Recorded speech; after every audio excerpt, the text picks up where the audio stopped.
Hello and welcome back, and I'm going to be frank with you, I do a lot of comparisons of NAS devices here on the channel. Again, it's the name on the door, but I will say I did not think I would get round to comparing the UniFi UNAS 2 and the UGREEN DH2300, two very value series and desktop NAS propositions for entry-level users, those that are moving away from cloud services and just looking at the cost, the rising cost I should say, of cloud services and want to get something a bit local, a bit bare metal, and at the same time get a bit of value for money. And both of these are very intriguing ideas, both of which are very representative of what both brands are about. Now, before we talk about the differences, what they've got in common is probably more important to some of you. Regardless of which one of these two you go for, you are getting a robust turnkey NAS solution. They both arrive with NAS operating systems built in UniFi's Drive application and in the case of UGOS. Both of them supplying support of RAID configurations where you can use multiple drives, although arguably there are more options on the UGREEN. Alongside that, they both arrive with network connectivity, USB connectivity, and have a very low power consumption. We've done individual reviews of both of them. I recommend you check them out along with performance reviews as well. But it has to be said that they are very different beasts in terms of their architecture. If we start with design, one of the things that may become apparent to you at a very quick glance, the UniFi NAS is definitely bigger. It is bigger in almost every single metric. It's a fraction taller. At the top, it's slightly larger. All the way around, it's just a bigger device. But the main architectural difference, I would say, in terms of design, is that this takes advantage of PoE. It also arrives with a PoE adapter as well. For those that aren't aware, PoE, power over Ethernet, and it means that this single 2.5 gigabit network connection here supplies both the power and the performance there. Again, it arrives with a mains power adapter, so if you don't have a PoE switch in your network environment, you don't have to worry because you can still utilize it with the power over Ethernet mains adapter included.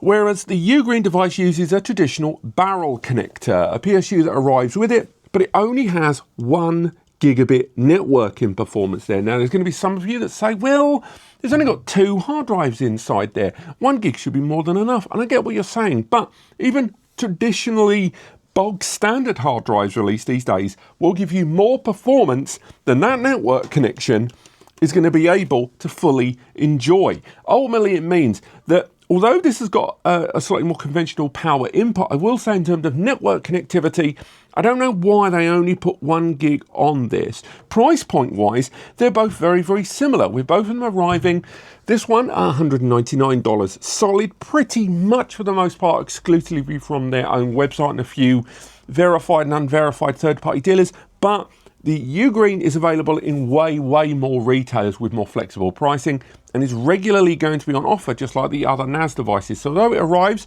at around a $200 to $210 price point, I've seen it as low as $168 in some places. But it has to be said that network connectivity is going to be bothersome for some of you. But if we're going to go down the road of talking about the hardware, we really need to talk about the fact that the hardware architecture of this device is way less.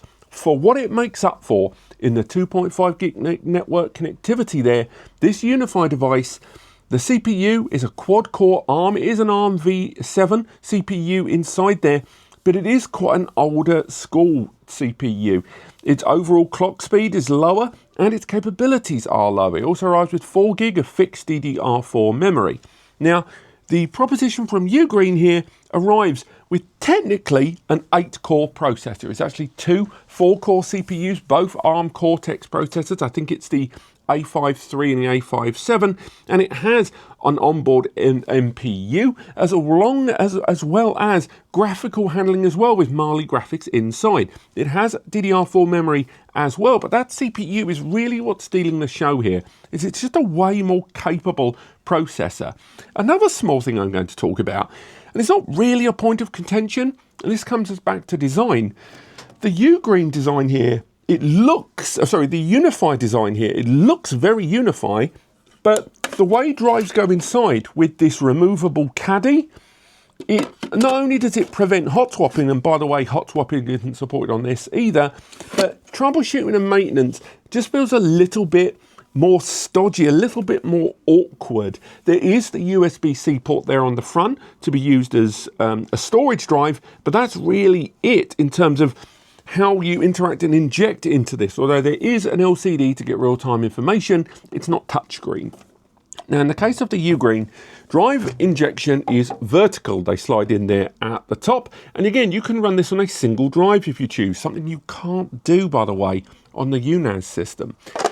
Inside here, with the CPU and everything on the base, there's also absolutely crap loads of ventilation on practically every side. The result was that during my original review, the thermals on this were much better than when we did our review of the UNAS 2, which although were not high thermals, it was heavily reliant on all of the ventilation coming through there and just a small piece of vent there at the top. Again, it wasn't horrific, but it definitely got warmer, and therefore the drive got warmer, and therefore the cooling system had to work a bit harder than what we saw on the UGREEN.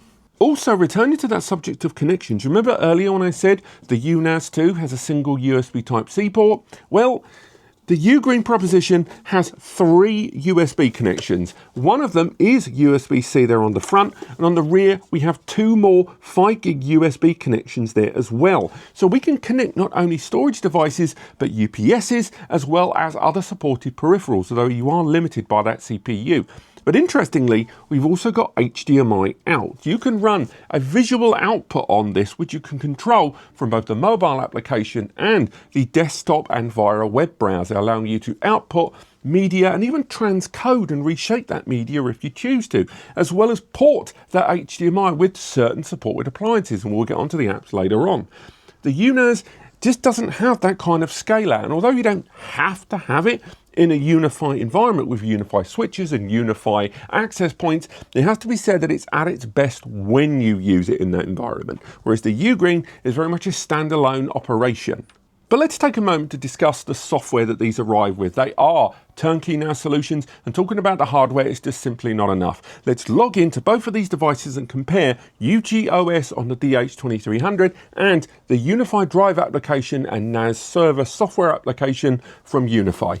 Now, comparing the UGREEN DH2300 and the UniFi system, it's very chalk and cheese. Now, what do I mean by that? It's because it's going to come down to what exactly you, the end user, want. Now, the user interface on the UGREEN system, as you can see on the right, I've had to minimize it to have both of these on screen at the same time. But it's very much a single pane of glass philosophy. From this single interface here, we can find out more about our storage array. As you can see, you can find out more about controlling the fans via there. You can find out more about your storage configuration. You can find out about your updates. You can find out about your active backups. You can find out everything pretty much at a glance, and from that you can dig in more. How many tasks, how many users, what are the LAN that you want to connect your SMBs to? It's all based on this interface here. If you want to go into more detailed stuff, you have to go into what's known as the control plane, and then from the control plane you can manage your individual backup operations. You can see that one's failed because I disconnected a few of the systems for this video. I'll sort that out later on. Running your snapshots and sort of managing that recovery in the background, your shared links, your services, it's all kind of built in to that single pane of glass interface rather than a traditional desktop like you might find on an operating system. That said, when you do want to go into configuration of the system, it's actually a little limited. You can control the fans, you can dim the LCD and the lights there on the front, but there's not much more you can do than that. You can factor in two-factor authentication, which is built in to the UniFi Site Manager and UI account stuff. But things like remote access are very restricted on the UniFi platform compared to others in the market, and even identity in some of the client applications available to a UniFi NAS user, there are fewer apps, be they tailored applications or file synchronization or accessing the NAS using your native operating system more fluidly without having to go into the GUI of the UniFi NAS is a little less available. Now, in the case of the UGREEN, it has to be said that it's a lot more multi-purpose, and again, coming down to that modern demand of a NAS that's more than just storage. So for example, comparing how both of these devices show your storage, this is how storage is relayed across both of these platforms. It's a little bit more graphical here on the UGREEN, and it's a little bit more colourful on the UniFi.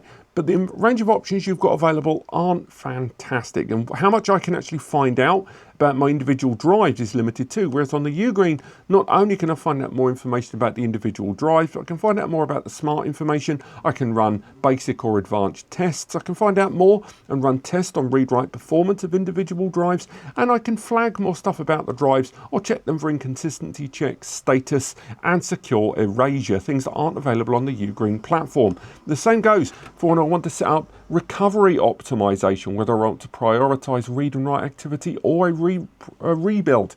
If I want to take advantage of fast, quick repair, where it only repairs the areas of space on the disk where data lives and zeroes out the rest. These are not configuration options available. Likewise, although both platforms technically have a file explorer built into them, the one on the UGREEN side is just more fully featured. On the UniFi side, you can go into the shared drives area there. We can go into some of these drive areas where there's data, find out more about them, see what data's inside, double click one, view them here in the web browser, but it feels a little sluggish, it feels a little limited. Whereas when we are accessing, and remember I am accessing this via UI.com, although I could access it on the local area network if I chose to, still nonetheless, there's no right-click contextual options, there's no information of the metadata, nothing like that. Whereas when I go onto the UGREEN system, we go into the media shared files there, we've got a more traditional File Explorer. We've got contextual options by right-clicking that you would find on most file explorers, even sharing files between the two of them.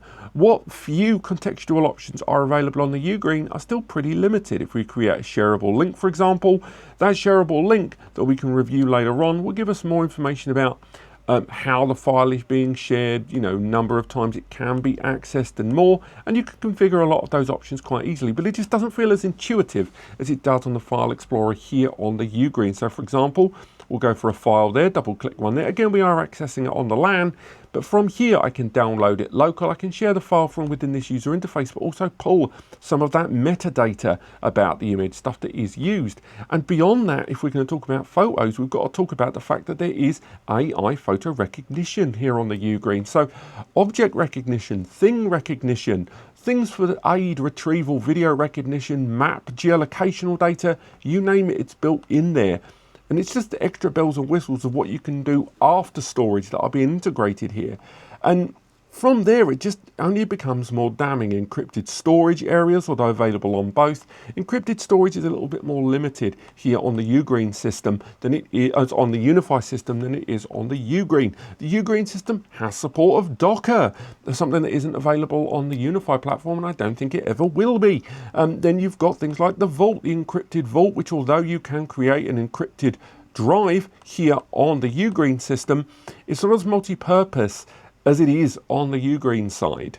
What about backup operations and synchronization? Well, backup ops are pretty robust here on the UniFi side. So for example, if we review one of my existing ones, this is backing up onto Google Drive services and it supports these cloud platforms here. I can even back up onto a NAS on the local area network versus SMB or another U-NAS system and then create a fairly standard schedule when I want it to happen. How does that play out on the UGREEN side? Well, from here we're able to do exactly the same thing with synchronization tasks with another NAS or a cloud platform. Again, you can use the local client, something that isn't available on the UniFi side, to do a lot of the standard client-side synchronization and backups, but when we create a backup task on the UGREEN, there's just a little bit more in terms of flexibility and options there, as well as backing up from within the system itself, something not everyone's going to use, but it's still nice to have. Ultimately, between the two, once again, the UGREEN system just gives a little bit more in terms of feature set. And again, with both platforms running snapshots, those two are actually quite similar in how it's done.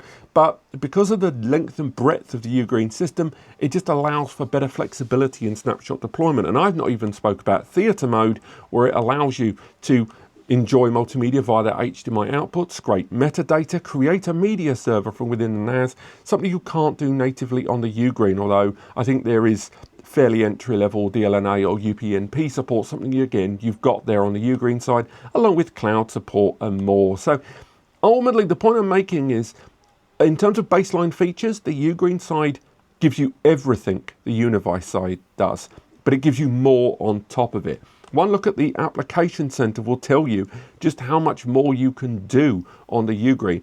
So it comes down to you, the end user. Are you looking for just storage, nice, easy, reliable, and set up and forget storage? Or are you looking to play around? Are you looking forward to replacing some of the other appliances in your ecosystem that maybe the NAS could absorb into its own setup there. Let's head back into the studio and conclude today's comparison.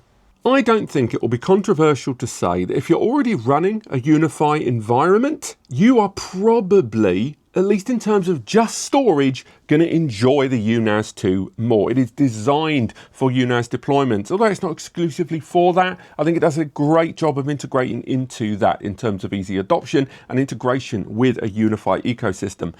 But the UGREEN system just gives you more in terms of feature set, in terms of CPU capabilities, in terms of connectivity. There's just more on the table here. And if you're looking for more modern interpretations of what a NAS is, be it not just as file storage, but as a 3-2-1 backup management platform in terms of mobile applications that you can choose to use, and just ultimately capabilities and scale out, as mentioned, the UGREEN just gives you more muscle and room to grow outwards. And although in some places you might end up spending $10 or $20 more, I think in terms of long-term future-proofing, there's more on the table there. But if you're not interested in those things, you think they are necessary frippery and you are just looking for reliable, fast, high bandwidth storage, the UNAS 2 has got a lot to appeal to you.